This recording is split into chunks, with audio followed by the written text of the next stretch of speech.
requires you to rethink the way how you work, why you work, and how you lead organizations, how you lead projects, how you lead yourself, and how you do that through the impact you want to have in the organization project that you stand for. The starting point for me is really a new way of looking at work. And I would like to look at work. Sorry, I was told that I shouldn't go too fast. I want to look at work as the following. If working is creating in one or another way added value to the realization of the noble purpose of an organization, that for me is the way for an individual to self-actualize. Let's think about what I mean.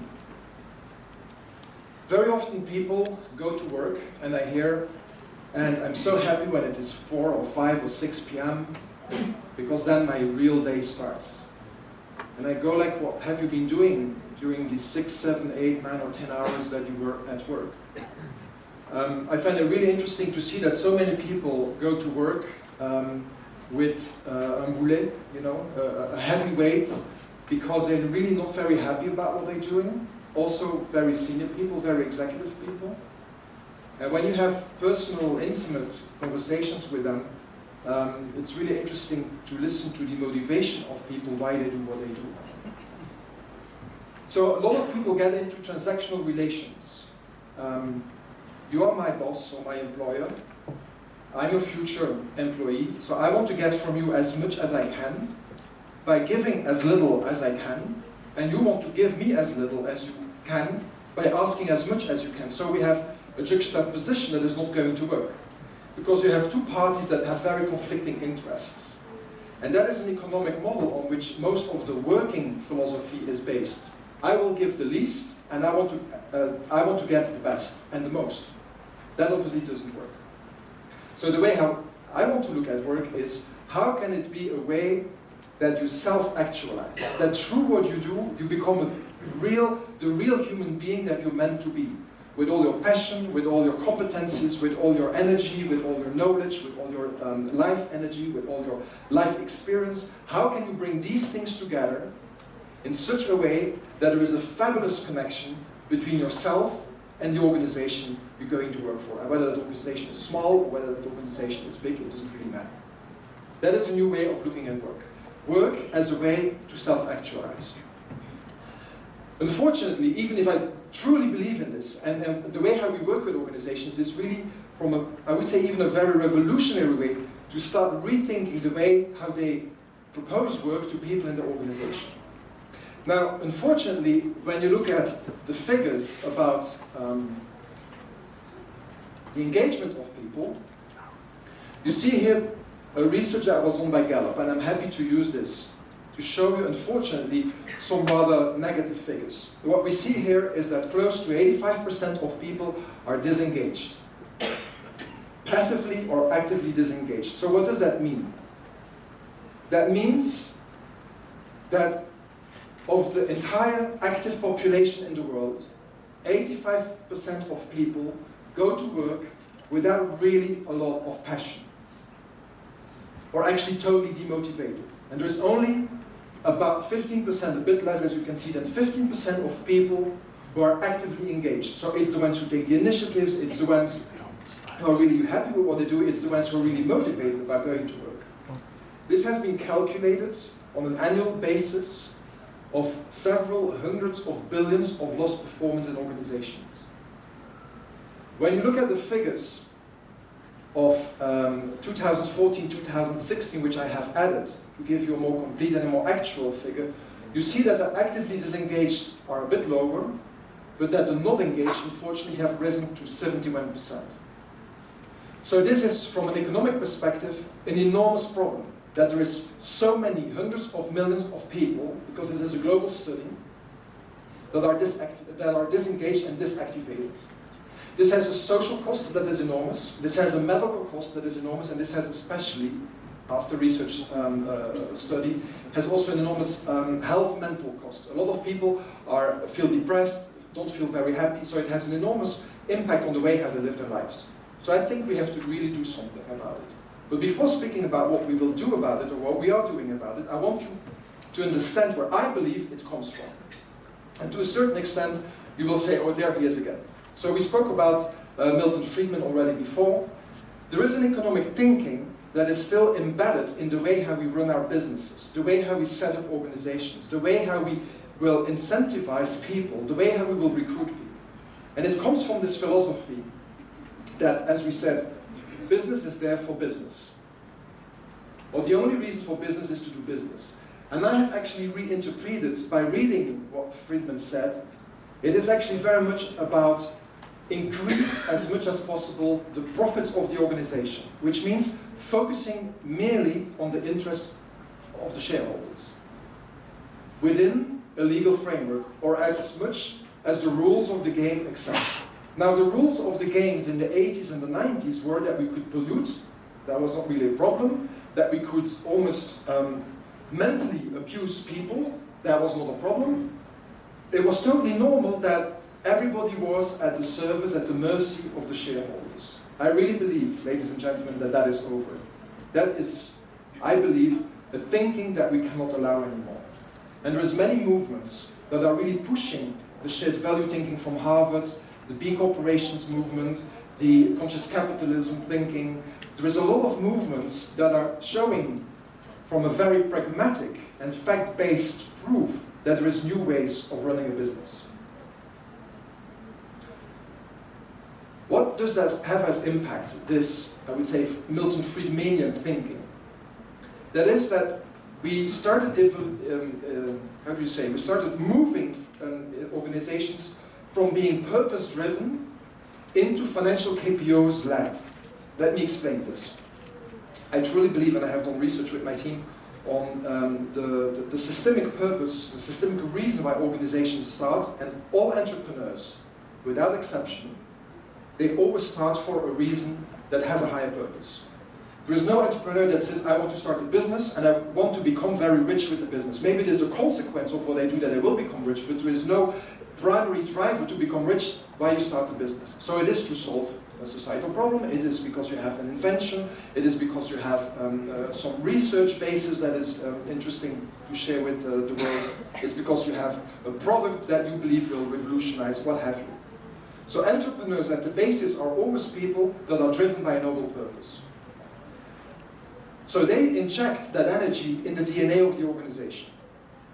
And then after a couple of generations, when the company is sold, or when there is a third or a fourth CEO that is not one of the family members, or that is not somebody who is in direct connection with the founder of the organization, there is an important shift that starts happening in organizations, where actually it is not so much the values and the principles and that specific DNA of the founder that is becoming important, but it is more the financial KPIs, because it is easy to measure. The rest is not clearly understood, or maybe not well explained, or not maybe reasonably sufficiently strongly lived in the heart and the soul of that CEO. So they start developing organizations not so much anymore around the values and the principles, but much more around the financial KPIs. Especially when you're in an economic situation that is Milton Friedmanian based, where the short-term results, where the power of the biggest, I would say unlimited growth is the main driver of an organization. That has an enormous negative effect on organizational dynamics, and I will show you.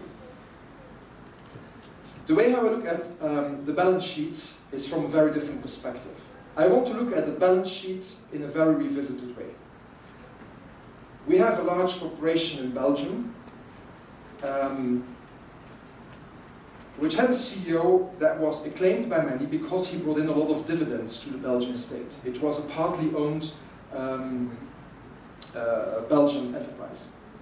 And so members of the government asked me, what shall we do? Because he was very criticized by the way how he was running his business, although it was a very profitable business. And I took a paper and I drew up a balance sheet, and I said, let's put on the one side, on the asset side, all the dividends that the Belgian state got over many years. And that was huge. That was many hundreds of millions of euros. I said, but now let's put on the liability side the cost of burnout, the cost of suicide, the cost of illness, the cost of social conflict, the cost of about 85 top managers that were recruited from all the top companies that you could find, brilliant people, one after another came and left, or came and was thrown out. And we came to a figure that it was a multiple of the positive side of the balance sheet. At that moment they decided to let him go. And that is what I believe is the short-term thinking very often in organizations. We get so blind. We look at this balance sheet and we say, oh, great, all these very famous profits, great profits. But we don't look at the negative side of how we get to the profits. So what I want to do is make people aware of how you can, with the zero cost or a minimal cost, get the highest level of acceptable, sustainable profits in an organization. This has created a system of what I call modern slavery. So we have people in an organization that come from a transactional perspective. They want to get the best salary and to a certain extent do the least of investment in their time and in their commitment. They get a title, often they have not really an idea what a title is because it's so long that it is really insignificant. They get a nice salary, they get a nice package, sometimes they even get a car, they get a mobile, they get a very nice, elegant computer. They get maybe a nice office. In some cases, when you're an executive, you get a corner office, especially if you're still in the old thinking that you need to have a corner office to be important in an organization and what have you. And at the same time, these people are really not connected with the purpose because probably there is not even a purpose in the organization. So there is a disconnect between all of the material well-being you get and the fleeting away of your soul, the fleeting away of your passion, the fleeting away or the going away of what you really stand for. So you're stuck. You became a very chic, with a fabulous title, modern slave, in an economic system where you don't control your own future anymore. Because who has the strength to give back the title, the car, the corner office, the package, the salary, all the guarantees that you have? Very little people. And that, I believe, is also the reason why there are so many people that are stuck and that are not committed anymore because they are just working in an organization because they're kind of like in this golden cage. They have the security, but they're not happy anymore about what they do. So we have created a new economy to a certain extent with this 85% of people globally, worldwide, that is disengaged, that are sitting in a modern slavery concept. And I thought that we had done a lot to abolish slavery, yet we have reinvented a new form of slavery, which I think is quite dramatic. So I would like to give a systemic perspective on organizations where things go wrong. These financial KPI focus CEOs, they mainly focus on the primary body of an organization. You all know that we have 4 bodies. What we see here is the physical body of ourselves. But we have 3 other bodies, and I'm going to develop that we do because it is the same in an organization. At least it is the same the way how we look at it. The first body, as you can see, is the physical body. That is the structures and the processes. So I would say a short term thinking CEO will mainly focus on that. Let's put the structures and the processes in place because that is very important. The second thing they will do is they will work on the mental body, which is the know-how and all the skills you have in an organization. And that very often is kind of like the basis with which they work. Now there is 2 other bodies that are very important. The emotional body, which tells us something about the relations we have amongst each other. Are we having opportunistic relations? Or are we having durable, friendly, loving, caring relations for each other? That tells something about the way how you run a business, how you run an organization, how you run a project. And finally, but the most important, is what I call the spiritual body. Now, why is that the most important in an organization? Because that is where the essence of your organization sits, as it is also the essence where we as human beings will live from. Ideally, we live from our spirit. We don't live from our head. We need our head, like we need also obviously our physical body. Like an organization needs these other bodies. But the essence is the spiritual body. The raison d'être. It is what I call the force behind everything.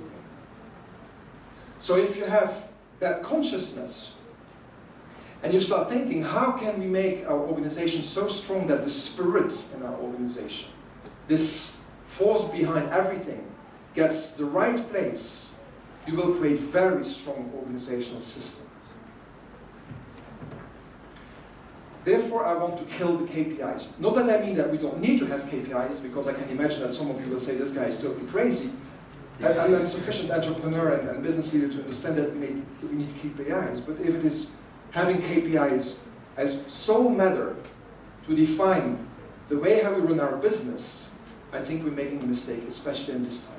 So that is why I would propose to replace the KPIs by the CPIs. And the CPIs are what I call the caring for people indicators. I believe, and you will see that at the end of my talk, I believe that leaders have to become leaders that care for the people in the organization.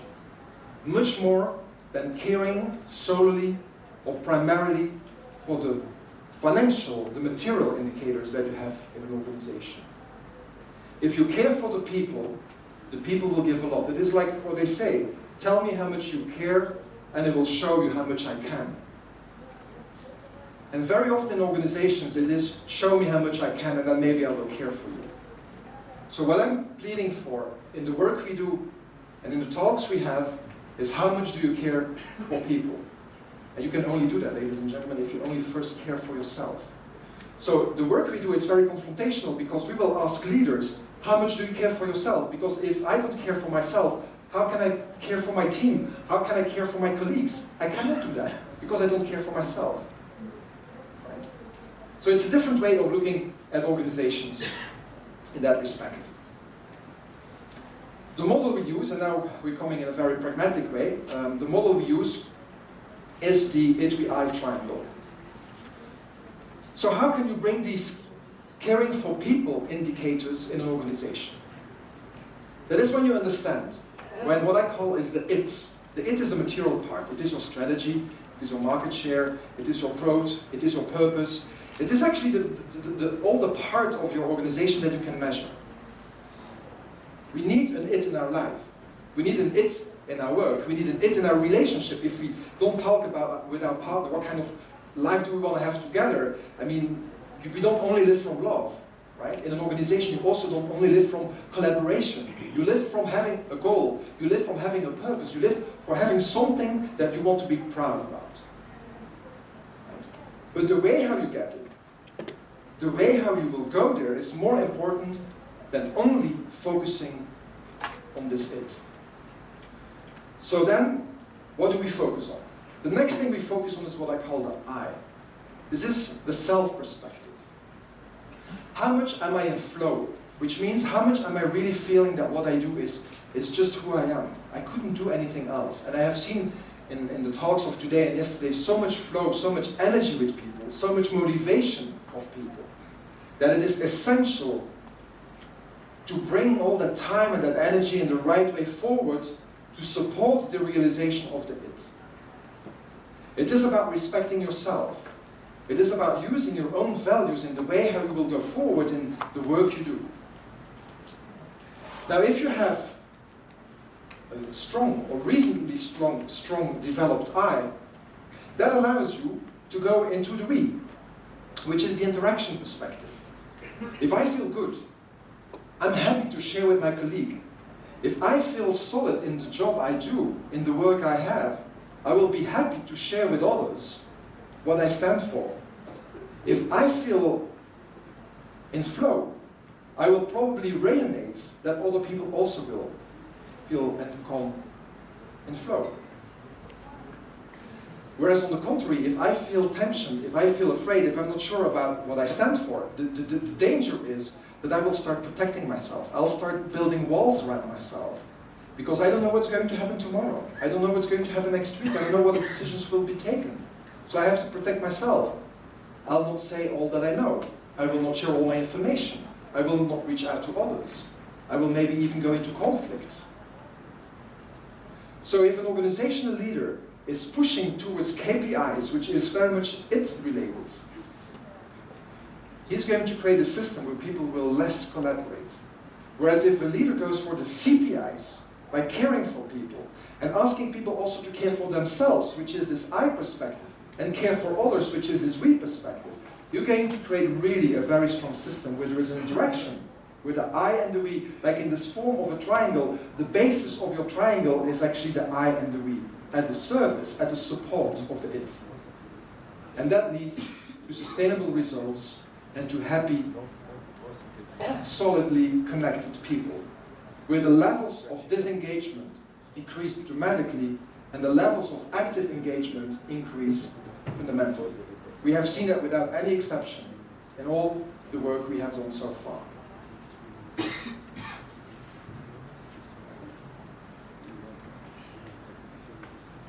So the way of looking at an organization is compared to looking at an iceberg. We know that about 15% of an iceberg is visible. Most of the organizations in the old economy, and we're obviously talking of the new economy, but most of the organizations in the old economy erroneously, wrongly look at what they can see, what they can control, and what they can control is what they have. That is actually the results, right? So if we know that, can you please have the next slide, because for one or another reason it's not working. Thank you. So the focus is very much on the have, on the results. Right? That is something you can measure, that is something you can see, that is something you can talk about. But if we know that 15% is visible, we know that 85% is not visible. Yet this 85% is what keeps the top of the iceberg above the water. So what is the leverage in your organization is what sits behind or below the waterline. And what sits below the waterline, first of all, is the beliefs you have as an organization and the values you have. I will talk in a couple of minutes more about values. Because these beliefs and these values will drive what you do, how you do it, your achievement, your performance.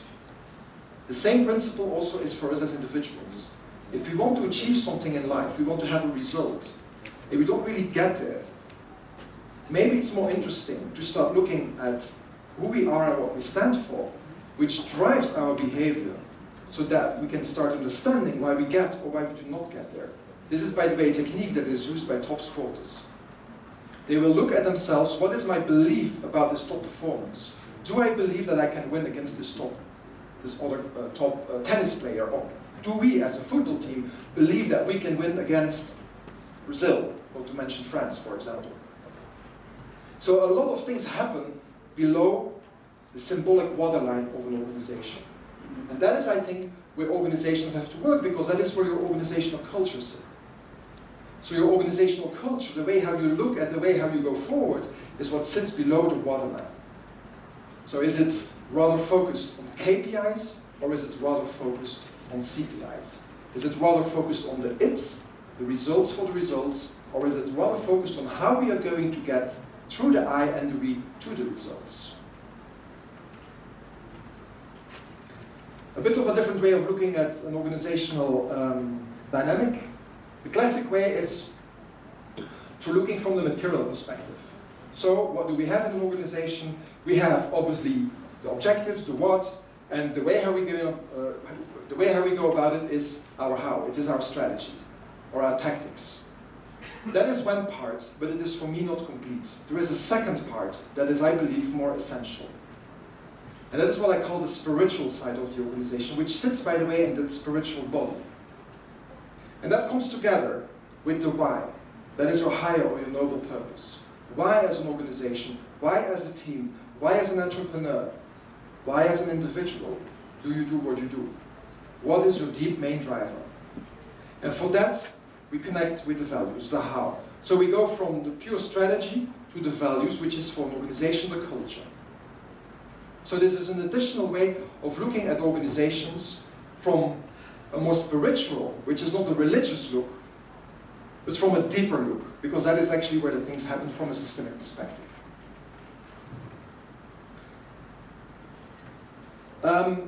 I want to show you the impact it has on achievement from the look-through leadership. So when you ask people, what is it that you want to achieve?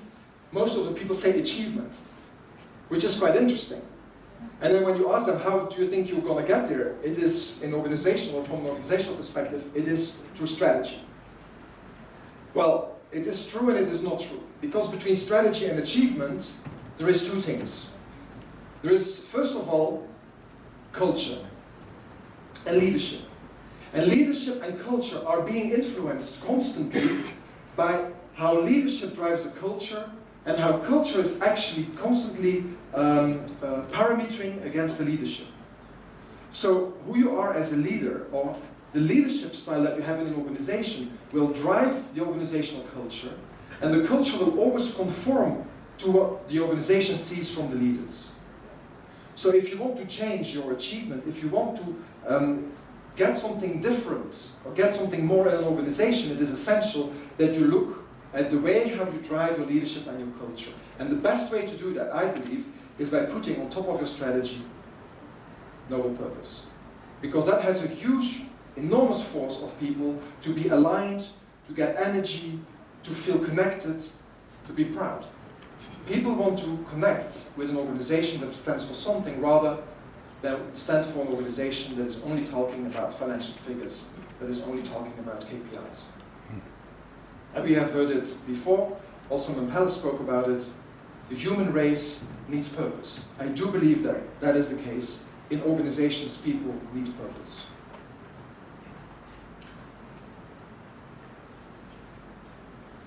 The way how I would like you to look at unleashing energy in an organization, which is this work energy, is through the following.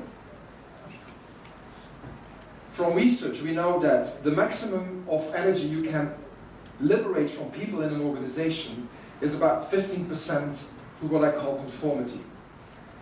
Conformity is through rules. 85% comes through engagement. And that is exactly where I started. There is a lack of engagement in organizations. So what happens is that the old economy leaders, they start pushing the levels of conformity down so that they think by pushing more command and control into the organization, by being, I tell you because I'm your boss, that is what needs to happen, that people are going to do it, it actually doesn't happen. And that is where the disconnect of people happens. People, to a maximum of 15%, will accept authority and rules to get into action, to actually release their energy to do things. 85% has to come from engagement, where people freely choose, out of free will, that they are willing to do this. And in order to get there, your leadership style has to be coming from what I call personal authority. Because people really feel inspired by the way how you explain the things, what you stand for as an organization. By what, from a soul level, you want to achieve. You can feel very easily the difference between an organization and leader that has a very rational thinking about the organization and a leader that wants to achieve something through the way how people will interact with each other, through the way how people will be able to grow in the organization, through the way how he or she is caring for the people in the organization. That liberates all kinds of different levels of energy.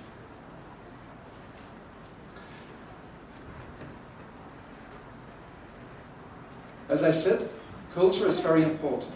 That is below the waterline. That is where your values, your beliefs sit, and that is how you do the things. We all know this slogan. It was said many times by Drucker. Culture eats strategy for breakfast. This means you can have the best strategy in any project, in any team, in any organization, but it is the organizational culture that is going to drive the success of what you want to achieve. Culture eats strategy for breakfast, over and over again. And that is why values are so important. Because values, as we have seen, drive behavior. And I want to use a couple of minutes to speak about values. When I ask people, and I'm happy to do it with you, for any of your organizations you belong to, you work for, you own yourself, how many people you think in your organization know the values that you stand for? When I ask this with management teams, with executive teams, with board management levels, can you tell me how many values you have? Can you tell me what they are? first of all, it becomes very uncomfortable in the room because people are like, oh God, are they 6 or 4 or 5? And then they start kind of like shuffling and some sort of like a theoretical thing that are somewhere on the wall. Right? And I will tell you that if you want to be successful with an organization, you have to take them out of the wall or from the wall into the hearts of the people. So let's talk a bit about values. This is an organization that has these, or had these 4 values because the organization doesn't exist anymore. Respect, integrity, communication, and excellence. I'm not going to do a talk about values, just be sure about that. But I just want to make you, quote unquote, aware of the importance of values. I'm especially intrigued in the second value, integrity. That is what was talked about a lot. And especially talked about by these 2 gentlemen, who were the CEO and the president of an organization. A lot of talking, a lot of writing about how integer it was meant, how integrity was important. Now, they themselves thought it is for everybody else but not for us. These were the chairman and the CEO of Enron. We all know what happened with Enron. And I use this to start with as a bad example, because obviously that's not the way how you go about with values. I want to show you another example from an organization that I have a lot of respect for. It is 3 generations of a large group, which is Maersk, which is a Danish conglomerate, as you probably know. And the values, although it exists, this organization exists for more than 100 years, and it is now Anna who has actually taken over the leadership of the organization, the values have very little changed. And the values are not something which is sticking on a wall. The values are something which are lived in the hearts of all of the tens of thousands of employees they have worldwide. Whether they are in mining, or in shipping, or in the headquarters in Copenhagen, or in any of the offices worldwide, in any of the subsidiaries, the way how they talk to the people, the way how they evaluate people, the way how they onboard people, the way how they promote or even eventually exit people is always related to the values. So the value scheme of Maersk is very strong. You have other organizations that do that. And I will give you an example of an organization, which is another example of an organization that is, I think, an interesting case, not because we have been working also with them, but Carlos Tavares is, since 2014, the new CEO of PSA Group. And when he came, the company was almost bankrupt. They had an accumulated loss of 7 billion euros. We started redefining the purpose and the values. The organization is now amongst the most performing, financially performing car makers in the world. They're not the largest, but they are the financially most performing car makers in the world. Because they have all aligned on a set of 6 values. And these values are now being brought into the organization and are hammered in as a starter for people to say, that is what we want. We want an organization where everybody is proud to stand for these 6 values. And I can tell you it is shocking difficultly, because this is an organization of 250,000 people since they have now integrated Opel and Vauxhall. But these values will drive the future and have been supporting the vision of Tavares to transform the organization from an almost bankrupt company, where, by the way, less than 10% of the people have been exited. So the power of values is that with the same people, when you start shifting the mindset, when you start shifting the beliefs they have, the values they're supposed to live, they start having different behavior. And thanks to that different behavior, the organization now has different results. So I do believe indeed that values are essential in an organization. This is the work that was done by a management team of one of the subsidiaries of Bosch Siemens Home Appliances. It is the largest home appliance company in Europe, and it's the 3rd largest in the world. And with a management group, we asked them, or at least my team asked them, can you think of the values that you want to stand for as an organization? And they had to work in 6 teams. They didn't know from each other what the others were doing. And I said, I would like to have one overarching theme that you want to see on what is going to be the final result. So you can see there are 6 different values, because it's actually huge panels that 6 teams painted. And all of them came as overarching theme with a heart. Love. Caring. I find that absolutely thrilling, and I find it actually profound. And I asked them, why is that? They said, because we need to build an organization, because of what we stand for, that if we will not care for ourselves as individuals, which is the I perspective, and we will not learn to care for each other as colleagues, we cannot care for our customers. So we have to care for ourselves and our colleagues in order to be able to care for the outside world. And by the way, just for you to remember or to know, care, courage, cœur, corps, the Latin, heart. Caring and courage. So it requires courage to live by values. It is connected with the heart. So having values in an organization is a matter of courage. It is a matter of the heart, and it is not a matter of the head. And therefore, I would like to conclude with this visual, which is a bit of a model, and it's the first time actually I'm showing this apart from a client last week. It's the first time I'm showing this publicly. It's a new model that we have developed of what we believe that organizations should be. We believe that organizations should become houses of noble purpose. And why houses? Because in a house, normally, that's the house where you feel good. That's the house where you belong to. That is where something really special happens. And I want to construct together with you the house of noble purpose. And I hope it is inspirational for you. It all starts with lovership. Lovership is, for me, the acronym of loving, caring, leadership. I believe that leaders in organizations have to become compassionate, caring leaders. I'm not speaking about the carnivore love. I'm not speaking about the erotic love. I'm speaking about agape, which is a higher love. The higher love, I would say, the highest love, as the Greeks say. You have 4 levels of loving. You have philia, you have porneia, you have eros, and then you have agape. And agape is the love for everything. It is the love on a higher level. It is the caring. So it all starts with caring, loving leaders. What I see in organizations, and that I really find very shocking, is that great men and great women come into the office and then they become killing machines. Instead of being in lovership, they go into bloggership. It's war zones. They don't have even in their offices war zones or war room. That's where they do the war. They fight. Can you imagine systemically what that brings into an organization?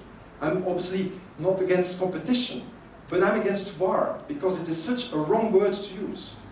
So where does it happen? At what moment does it happen that these men and women that lead these organizations or that lead these teams start shifting from being caring and loving men and women to becoming unpleasant, bloodthirsty, KPI-driven machines? I have no idea. Interesting maybe to do some research about. But there's something that happens, that these people that come into the office where they do not say hello, where they do not care for the others, where they're only about the material part, the it part, without really caring for the I part and the we part. If you run a family like this, if you would be at home like this, I mean, the children would probably die or commit suicide or just leave the house, and your partner would probably go. So where does that happen? Now, it starts with lovership. The lovership then obviously has to work with the noble purpose, which means that either you reconnect with the noble purpose of your organization if you would have forgotten it, or you keep boosting it, you keep the flame burning, and that is why there is this little thing on top of the noble purpose, because it is this rayonnement, this shining force outside, right? It is the heat of the house that goes out. In order to have your roof supported, you obviously need to have a strategy. Okay? So you have your strategy and your tactics. That is the what. How are you going to do it? How are you going to realize your noble purpose? And for all sake, the strategy is something that is actually supporting the noble purpose. It is not the other way around. It is not the noble purpose that is at the service of your strategy. It is the strategy that supports your noble purpose. And in order to do it, the culture, you need to build some really solid walls around that strategy. That is your culture, the organizational culture. That is the how you're going to do it. And the basis, the foundations, don't picture it yet because it's not finished. You can take a picture when I'm done. The basis of your house are these values and these business principles, or these principles to cool if you want. And obviously these values and principles, they drive your culture and they have an influence on your strategy. So to conclude and let you, if you wish at least, to ask some questions if that is possible, we need to have houses of noble purpose as a way of rethinking our organizations, where we stand for something that is so different from what we know from the old economy, by having lovership, which means that we have a purpose. This means that we have a special kind of leadership, that we have a conscious culture, and that we, by so doing it, at least that is what I'm pleading for, is that we start working together with all the stakeholders.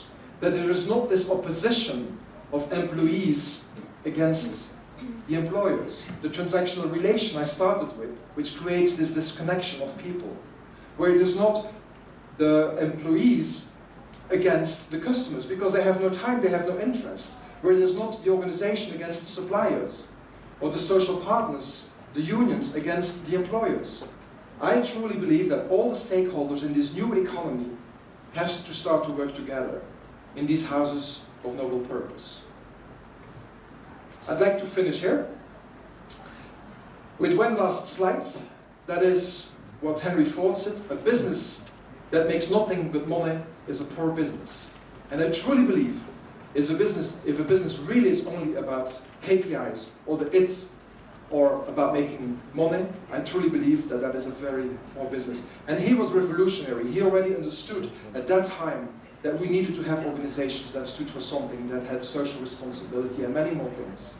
So I would hope that all of you, through your investments, through your decision taking, through your being yourself in the organizations, whether that is small or large, in which you work, through the ownerships you have, through the leadership you have, that you start understanding and that you start applying to a certain extent some of these things that I have been sharing, because I do really believe that we need to build, and there is, by the way, I think a great opportunity doing it, because consciousness is rising, that we start building new organizations at the service of all these great ideas and all these great projects that we have seen today. I'd like to thank you. I'd like to thank you for your time. And I don't know if there's still some, we still have some time. We can take some questions. Thank you, Olivier.